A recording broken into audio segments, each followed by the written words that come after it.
Welcome or welcome back to my YouTube channel. I am Natasha with Yarn Over, and in today's tutorial I'm going to share with you how to read a corner to corner graph like this one I have here on my laptop screen.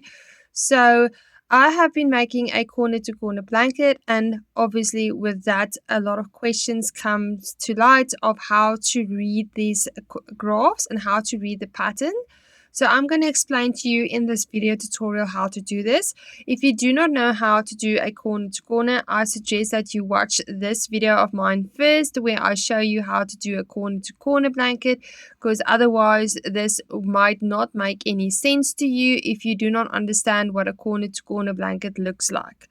So we're going to start with the graph, with the picture. So sometimes you can download these pictures from Pinterest or somewhere and they don't have written instructions or anything with them. It's just a picture with the blocks. So I'm going to explain to you how this works. So I'm just going to zoom in here so we can start at the beginning, here at this very start. So I am here currently on the process tracker of Stitch Fiddle. So if I move this arrow up or down, this little block here is going to move up and down. So in a corner to corner blanket like this, each one of these blocks, little blocks, represent a 3 double crochet cluster stitch. So that is one block. So when you move on to your next row, you have 2 blocks. So reading a graph like this, you're going to read from up to down. So you're going to start with your one block and then you're going to go down because you're going to have the one block and then the second block. On row 3, you're going to start at the bottom again and you work your way up to that number 3 over there. Then when you have row 4, you start at the top and you work your way down to 4. And when it's 5, you start at the bottom again and you work your way up to 5. And 6, from the top, you work your way down. So you're going to work crisscross. So every time you end a row, you're going to turn your work around. You're going to start at the top of number 7 or at the bottom, depending on how you made your graph. And then you're going to start again. From that top, work your way down. From the bottom, work your way up. From the top, work your way down. And as you go the graph, you will see that the color changes comes in. And then you will have, for example, 4 of the blue, 2 yellow blocks, 2 blue blocks, a yellow block, and a blue block again. So you need to color change in between to get the pattern. So this is how the graph, the picture works. So you start at the bottom, then you go up, down, from the bottom up, from the top down, from the bottom to the top, and you're going to work crisscross.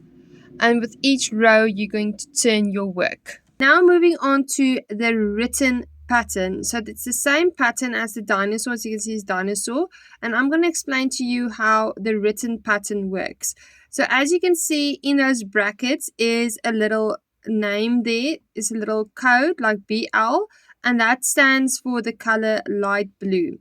So if you do get the graph and you do get a pattern that you have bought, the designer will mark at the top which color is which. So that is light blue and it says 1 square. So that 1 square is then the 3 double crochet clusters.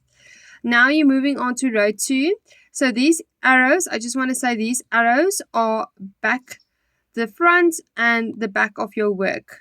So this is when you turn your work from left to right. You turn your work around. After each row, you turn your work around. So that is on row 2. It just says which row you are in. And then this WS and RS stands for right side and wrong side. And then you get the BL. It's the color that you need to use. And it's times 2. That says it's 2 squares. So you have to do 2 squares. And you're going to follow this pattern all the way down. And as you can see here at the bottom at row 9, it says BL times 4. So that's 4 squares of the light blue. The O is just 1 because there's no times how many times. So it just stands on its own. So that's just 1. And then you're going to say BL again times 4. And that is how many times you need to make light blue blocks.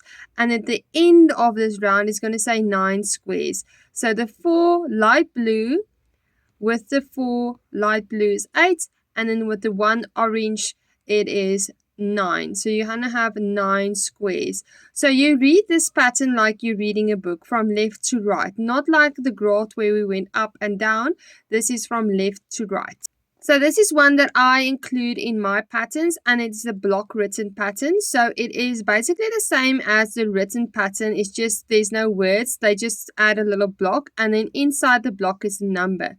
That number, it represents how many squares you need to make from that color.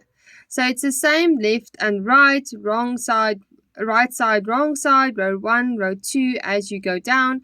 And then these little blocks represent how many blocks is in that row. So there's 1 row, 1 block, 2 is 2 blocks, 3 is 3 blue blocks. And when we go down to this where the color changes come in, you're going to see it's the same with row 9. It's 4 blue blocks, 1 orange block, and 4 blue blocks.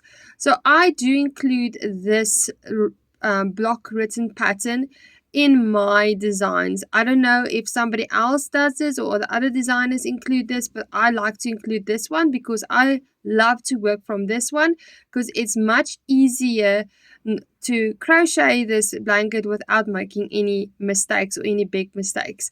So I like to use this one and then just use my graft as my tracker as a example of this. So I include a graft in the pattern like this, the full picture, so you have the full picture with you, and then I also include the 2 written types of instructions.